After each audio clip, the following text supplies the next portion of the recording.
one of the buzzwords that's gaining more momentum in the last couple of weeks and months is agentic commerce. And we've already talked about how we can debunk the most common myths about agentic commerce, but today we'll actually talk about why we need contracts now when we engage in agentic commerce. So let's jump right in.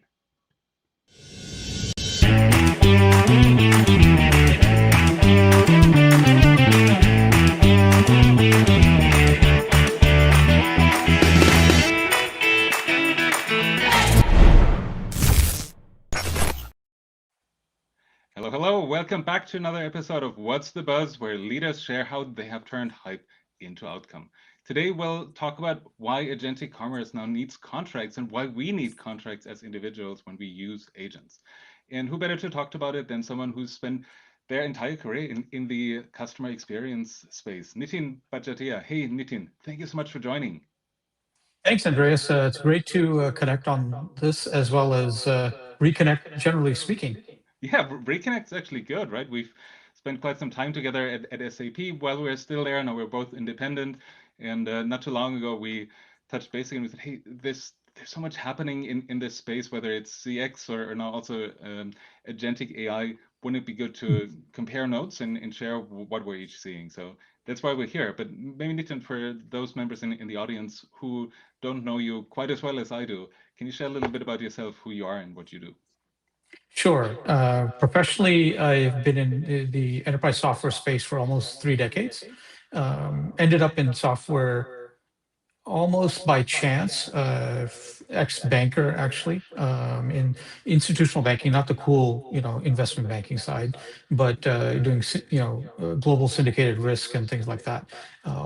And pivoted over into technology. My first run was at Oracle, of all places, right? So, although I was in New York City at the time.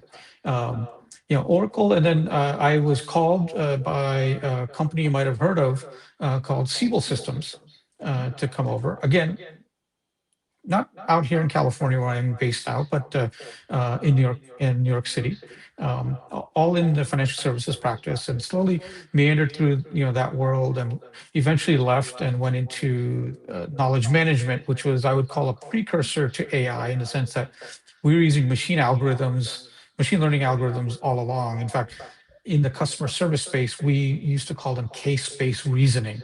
Mm-hmm. And it was neural engines that ran, some of that logic. But it also tells you how much we've come in the last 25 years. Is that our biggest customers back then were Singular Wireless, which is now AT&T, Right. and the U.S. Department of Defense. Mm-hmm. What do those two have in common? They have unlimited budget, unlimited compute. Right. Well, the good thing for all of us today is that both of those have shrunk. So your average mom and pop can have access to maybe not unlimited compute and maybe not unlimited budget, but access to the same or similar AI. Yeah. And from there, I went back into larger businesses. I was at ServiceNow as part of the customer workflows team.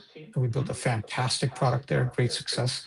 And then SAP called, and I was at SAP along with you for several years with the CX portfolio solution management, where we did a bunch of innovation around sales and service, and really set the foundation for how SAP also thinks about AI in those world. I was involved in that. I didn't build it, but it's fascinating to watch, again, another large enterprise software vendor try to understand how customers need AI and how you deploy it. I think that's the key point, and I think now being independent, you have a different perspective on how software works, how the industry works, and looking at this through a more robust lens, I would say, as many Mhm. are looking through it when we think about consumers or just consumer type customers in that sense. Yeah. So that's why I'm so excited to talk about agentic commerce Mhm. with you, and I even learned a thing or two about you in the last couple of minutes too. So that's always good. Mm.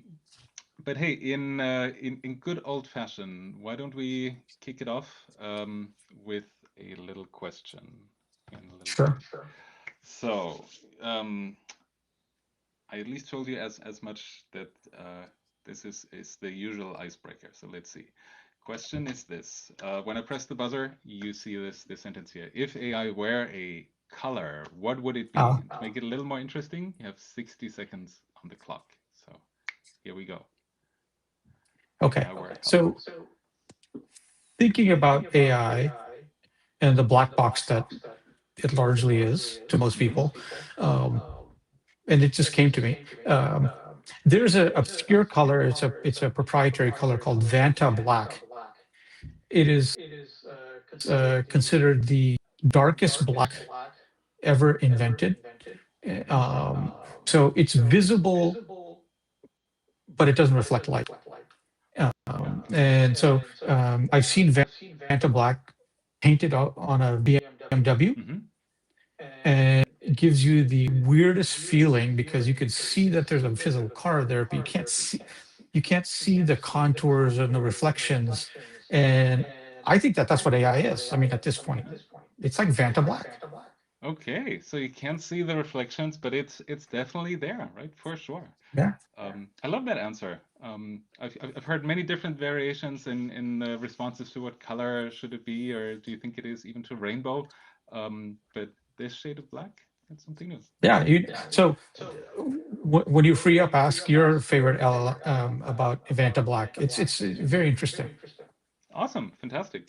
So folks, if you're in the audience and you're just joining the stream, drop a comment in the chat where you're joining us from. I'm always curious to see how global our audience is. And if you want to learn about how you can encourage and empower your employees to use AI and use it well without creating slop, consider picking up a copy of my new book, The Human Agentic AI Edge, on Amazon and pretty much anywhere you get your books.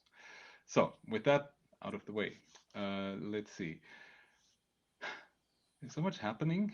I don't even know where to start. And before we came on, we already had a good conversation about this topic of agentic commerce and contracts and things. And I feel it's so innocent and so innocently discussed, this topic of agents as a technology layer, as pieces of software that act on your behalf, that we miss a very critical point, and that is consent. That is, what are we actually agreeing to? What are agents agreeing to on our behalf? And I know you've written quite a bit about that on your Substack. So I thought maybe you can share a little bit more about what you're seeing from your vantage point, whether it's in agentic commerce or the agentic web as a broader term. Why do we need contracts? Where are we right now? Yeah. I think let me start with the beginning. Credit where credit's due.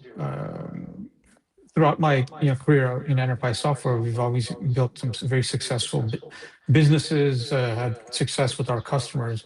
But there's one thing that bothered me about this space, which was this notion that we were collecting data without getting explicit permission from customers. Now, for the most part, I'm not talking about ad tech. Ad tech is a whole other space, and it has problems. But along the way, I came across a legend in the industry, Doc Searles, who was one of the authors of the Clue Train Manifesto in the late 90s. He had been working on a project called Project VRM, which is obscure, but at the Berkman Klein Center at the Harvard Law School. And the entire premise of it was, how do individuals secure privacy on the web in the same way that we have it in the natural world? This was 2007, 2008. And in fact, many of us in the CRM world ended up at Harvard Law School because Doc had invited us to come defend ourselves.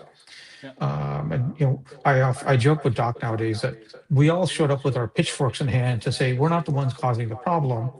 And actually, we emerged out of those days at the law school fully aligned, saying part of the data challenge of CRM is not good data because it's based off of surveillance. It's not based off of what I proffer. And so that kicked off a journey. Project VRM, quote unquote, graduated from Harvard. became a nonprofit called Customer Commons, which I sit on the board of, full disclosure. Yeah. And we've been pursuing a path to how do we make this happen. Well, although I was not directly involved in this, various other board members and others were involved in creating a new standard, which has been set forth by IEEE. It went live this January. It's IEEE 7012, which is the formal term, but we call it My Terms. Mhm. And My Terms really says that consent is not equal to contract. The world in the web we've built to date is based off of this notion of a terms of service. And the terms of service is usually, before I even tell you what I can do and what I can offer you, you need to agree to everything that I've said. In the physical world, that just doesn't happen. You don't walk into a Trader Joe's where before you enter the door, they say, well, you need to agree to everything we're going to do and track you. Before you can buy, your weekly ration of cookie butter. And if you know Trader Joe's, that stuff's hard to find. And I use Trader Joe's as an example because I think they're a perfect example of a successful business in the physical world, in that, they don't have a loyalty program. They don't really, they're not inserting tracking beacons on your head as you walk around and walk back out. Yes. Yes. We know that the digital commerce world has done that over the last couple of decades. But that's also a factor of the fact that it's only been a couple of decades that we've been online. Yes. Yeah. With the arrival of the agentic world, the idea of contract, or essentially a customer being the first party in a transaction, is becomes super critical. And so the timing, although when we started this process, we couldn't have predicted the rise of agentic AI, it is now here. So now you can imagine a world where your agent, my agent, goes out into the world and is acting on our behalf. Well, there's multiple things. First of all, the instructions: go find me, the best deal on, a bathroom fixture, and they can scour and do that stuff. But if you're a recipient, you want to know that that agent is, operating on the fiduciary, constructs of the person that put out into the digital world, but is also carrying contract, capabilities. And so IEEE 7012, My Terms, is to say, here is a protocol in which this contract, which is taking legalese, putting it into human readable so the average non-lawyer can understand it, but making it machine executable is not possible. And so that's where we're going, right? I mean, if agents are going to act on our behalf, and right now maybe just one or two, you're going to have hundreds of agents. For both sides of that to exist with peace, to know that whatever happened was done with the right set of rights, you need to have this new framework. And it's being developed, and it's not, fully there, but it's super exciting to be a part of, because besides for all of that, you can also now, as if you have a contract, you're more willing to share more relevant information.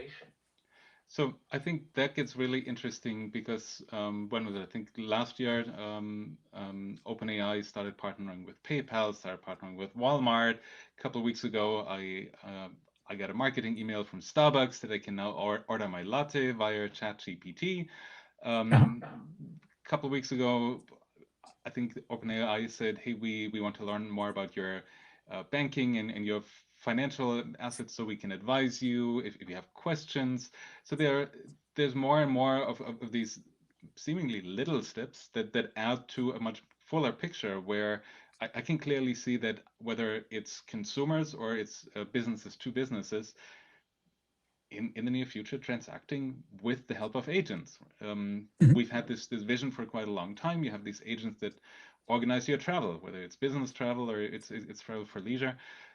You just tell them where you want to go. It figures out your favorite airline, loyalty program, hotel, ground transportation, and whatnot.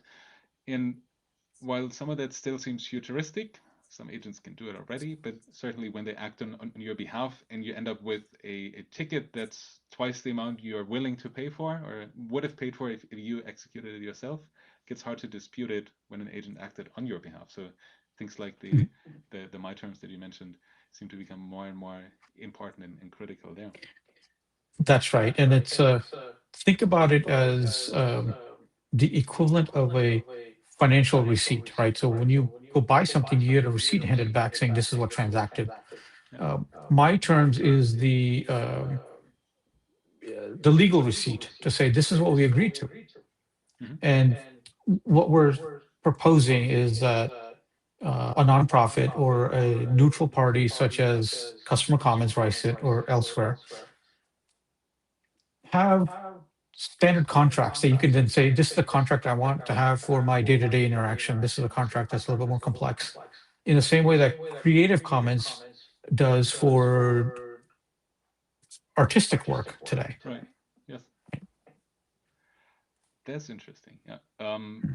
Like I said, I read the blog post you published, and I was wondering what do you mean by nonprofit? How would that be governed? How can you access the different templates or variations of what you're willing to share and to disclose, what you're willing to accept?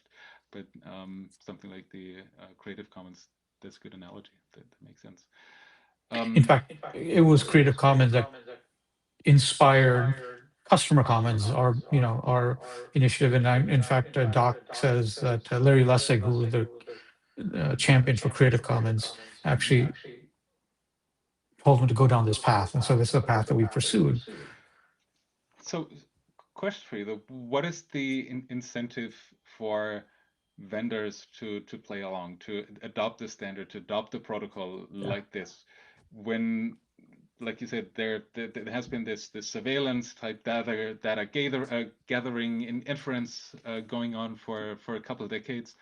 Why give that up and why say, okay, we commit to honoring this protocol, these terms, and exchanging information here and negotiating? Why do that? Why all of a sudden be better than what the industry has been? I think it's a question we ponder every single day in this initiative. Now, Right. we have some of the larger um, standard bearers in the industry, Mhm. um, not only endorsing it, but building and embedding this into their applications. Um, and so that gives us hope. Doesn't give us a guarantee that it'll be followed, but it gives us hope. And that's one of the challenges and one of the fun things about doing something that's really for, I would say, the benefit of everybody.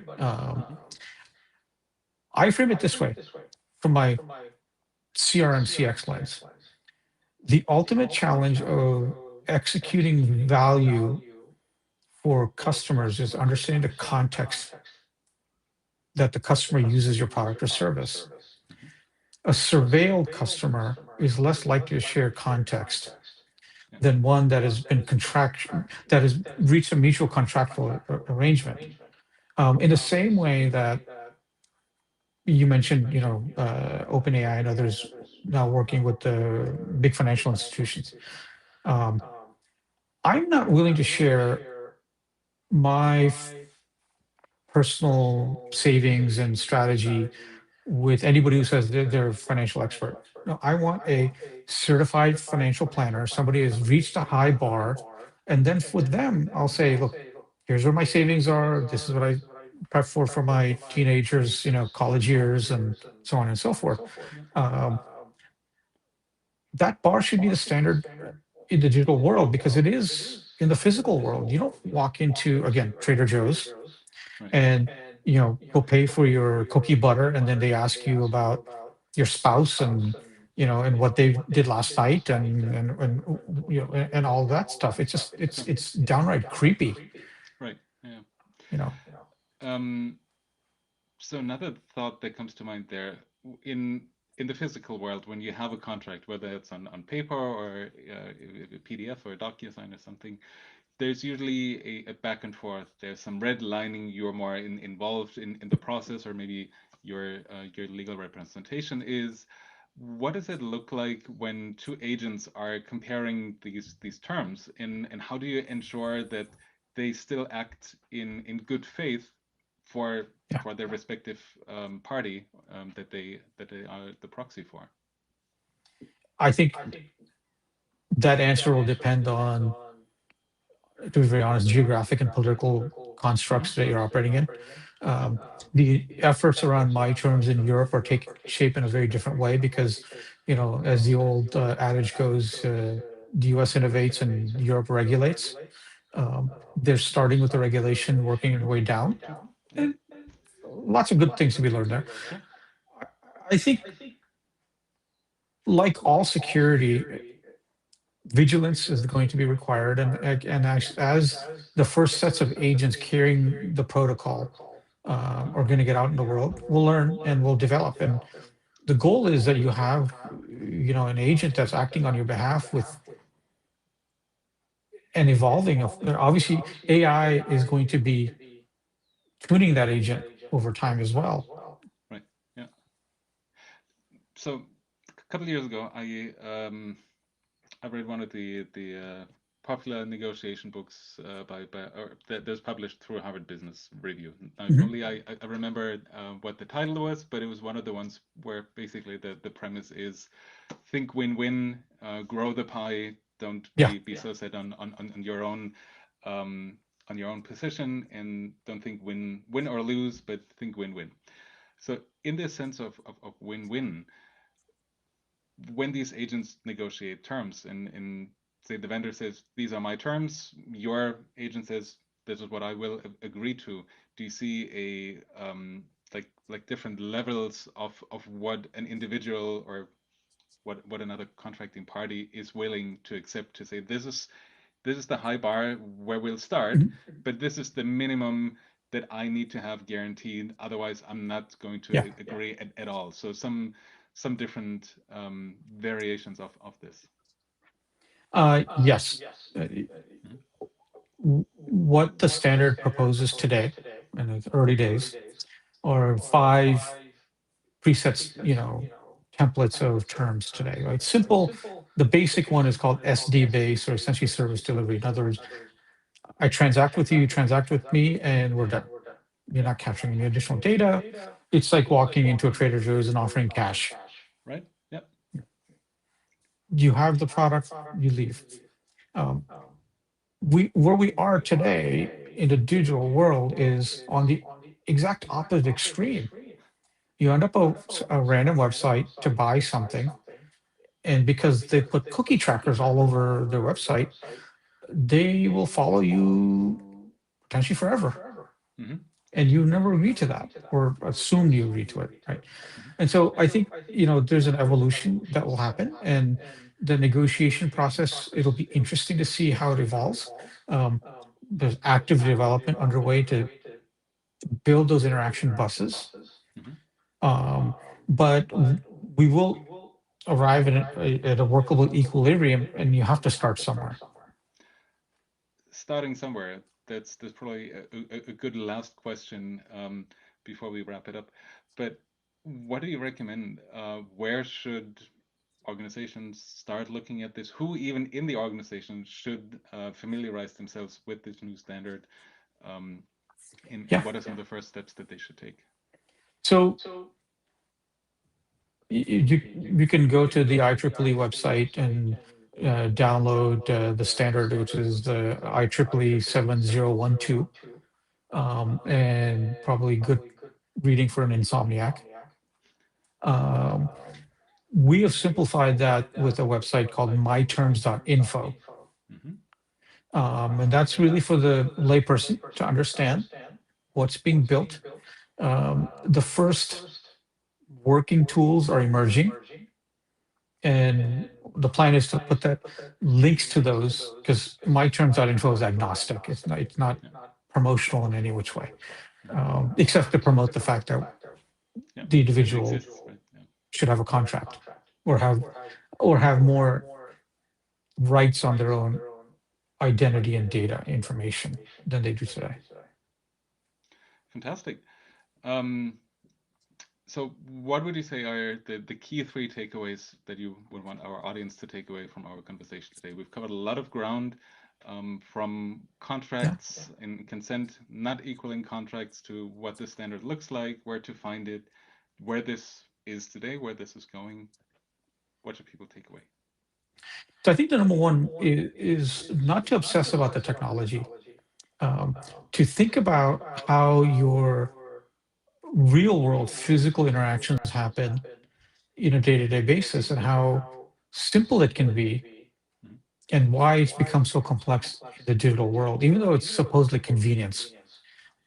Second is to recognize that the terms of service that you inherently agree to aren't enforceable, but you're signing away access to more data than you can imagine.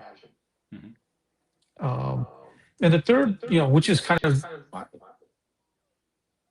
the ominous aspect of this, but the third piece of this is this is all temporary. We are in the pre-Cambrian era of technology. You're only 2, maybe 3 decades in, and as humans, we've conducted commerce for millennia. And so there's so much to learn from and bring into digital world to drive equilibrium for not only for those of us who are successfully, you know, living in this world, but those that are going to come online, the 50% of the world that's still not online yet, and give them a place where they can come with respect. Fantastic. Well, it was a pleasure learning from you and hearing more about my terms, hearing about the standards, hearing about what we need to, make agentic commerce real. A different aspect of Mhm. just saying, hey, agents can transact on your behalf, but how do we reconcile this Yeah. and mirror what we have in the physical world? And as always, I enjoy talking to you so much and always learn something new. So Nitin, thank you so much for your time. Yeah. Thank you. Thank you for having me on, and looking forward to continue the conversation. Absolutely. So, folks, thank you so much for joining, and I'll see you next time for another episode of What's the Buzz. Bye bye.